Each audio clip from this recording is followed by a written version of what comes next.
The Michael Flynn thing, I'm going to get flack for this, arguably innocuous, right? Despite how many people went to the Logan Act Wikipedia page afterwards. The Jeff Sessions thing, was he purposely being obtuse to mislead Al Franken? Absolutely. Yes. Was it perjury? There's no way they would ever prove that.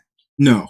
And absolutely, well, it doesn't matter. So, but here's a brilliant thing about it, right? Here's a politically brilliant thing. It doesn't matter. But the Democrats are so feckless. I know we're opening up. We probably should be winding down, but we're opening up another can of worms with the Jeff Sessions things.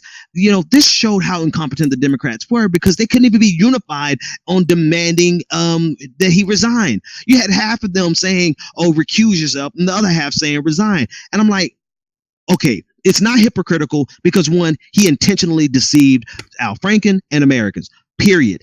You don't have to call it perjury. You can call it lie or I don't care. Even if they couldn't charge him with perjury, call it perjury because the intention was to deceive and the intention was to mislead and to lie. And he did. And call it perjury because people like you and people like me would have been charged with perjury and be sitting in jail right now. But they were not consistent enough or competent enough to actually mount a significant resistance. And now Jeff Sessions is chilling at Mar-a-Lago with Donald Trump. Well, I mean, that's the other problem with this whole thing with the idea of the resistance, that the Democratic Party, because they lack a coherent policy agenda, because they lack a proactive agenda for what they're resisting, and that they're simply just reacting to whatever the Trump administration does, whether they're cutting Medicare, they don't really So here's the thing, if you're going to resist Trump, you have two options, right? You construct a proactive agenda for yourself that is in some ways directly in opposition to whatever they're doing, and in some ways, it has it's tangentially related, but then do it. You set your own goals for yourself to unite your party around your own goals, and you give your party its own unique identity based on what it plans on doing in a proactive way. That's one way to form a resistance. The other way to form resistance, and this is what we saw from the Tea Party and a lot of Republicans back in 2008 when Obama was elected, is that you literally have to oppose everything that the person does, if not in actuality, in public. You have to pretend like you are coming out against literally everything Trump is doing. But the Democratic Party is also unwilling to do that because they're so effete and feckless and disaffected. So what you have is this weird situation where the media, different leaders, they don't know exactly what they're resisting, right? They can't determine because they lack their own identity and they lack the spine to just be completely obstinate the way Republicans. Well, what you have here, but let's give them a little bit of no, I'm not giving them credit. I'm putting it into context. This is like the second mouse theory or concept where the first person to the trap gets killed. The second mouse to the trap actually gets the cheese. And this is what's happening with the Democratic Party and Rachel Maddow, right? And Joy-Ann Reid. They're like the first rats to the mouse trap with this whole Donald Trump resistance thing. They're the first wave. They're the Germans that went through Belgium in World War II and just got murked because they didn't know what they were walking into. But in reality, they're doing this because they don't really understand exactly what's going to be the long-term resistance against Donald Trump.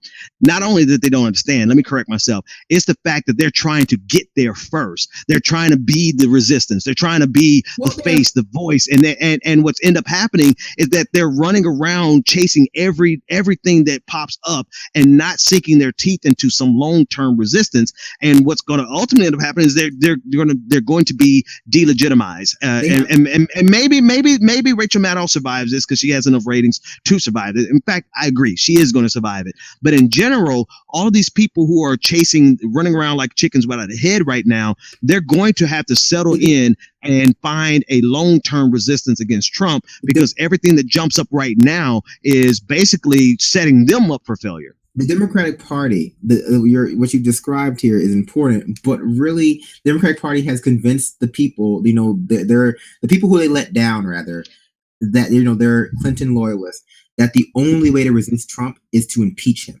And I'm going to put this out there: they're not going to be able to do that, right? Yeah. Because power protects power. They are not going to be able to impeach Trump. I do not see that occurring. Right. Not yet. And pushing this, like everything, every week It's a new plan to impeach Trump. It's a new plan to remove him from office, and then figure out what we do after that, because we prefer to deal with Mike Pence, because Mike Pence doesn't, he doesn't say bad words. It shows how flimsy their resistance actually is. Right. And frankly, like the only real, and we say this all the time, the only real way to resist Trump is for Democratic Party to construct for itself a new proactive agenda that their party can unify around. And if that means that you have to stop taking money at the DNC from corporate lobbyists, that's what you have to do. And so we put forth this pragmatic. Well, that's not necessarily true. But ideologically, not ideologically, but ideally, what you're saying is the way it should be. But it's not necessarily. It doesn't have to be. Look at the resistance that the Republicans put up against President Obama. They didn't have an agenda. All they had was blocking him at every turn, every single turn. All they had was, Well, you could do that too. That's nothing but option to do. You could just block him at every turn. Yeah, and they're not even effective at doing that, because they can't whip Joe Manchin into shape. Joe Manchin still's like, I'm a Republican, bitches, so you ain't gonna do nothing with me. So Democrats are in no position to lead this resistance. I think that's a sum total. Our mainstream media and the Democratic Party are not competent or ideal.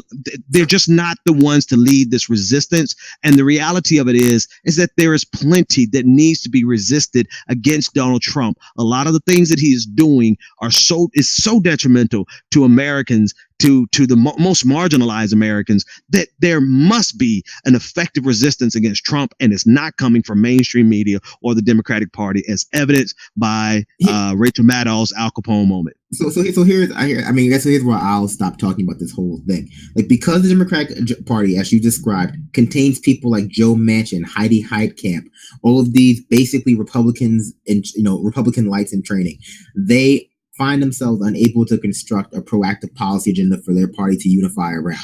So all they can wait for, rather they lack the ability to construct a policy agenda that will get the base, not the base, the progressive base, the Bernie wing, the 15 million people who are leaving, the people in Wisconsin, Michigan, Ohio, Pennsylvania, to come out and vote. They lack that ability to unify people based on a proactive policy agenda, because if they made one, they would likely alienate their corporate donors in a way that they're unwilling to do. So all they can do, and we've seen this, and I wrote this in my last piece, and it was before Nancy Pelosi came out and said this, all they can afford to do, what they're trying to do is they're waiting for things to get so bad with Trump. They're waiting for things like the healthcare bill to pass, so that they can mobilize people around an even greater threat. Because Trump himself is not, just the idea of Trump, the thing that the liberals find problematic about Trump, for better or worse, for right or wrong, is simply not distinct enough from what the Democratic Party has done already in the past 8 years to mobilize the people who are not mobilized, to keep the progressives in line. So the Democratic Party will continue to wait while Trump destroys things, and putting up this half-hearted, opposition, until things get so bad with Trump that no one can afford to wait.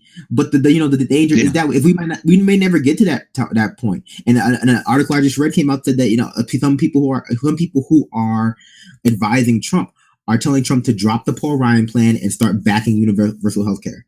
And if he did that, if Trump, this reveal, and it will actually reveal how disingenuous the ideologies of a lot of conservative liberals are.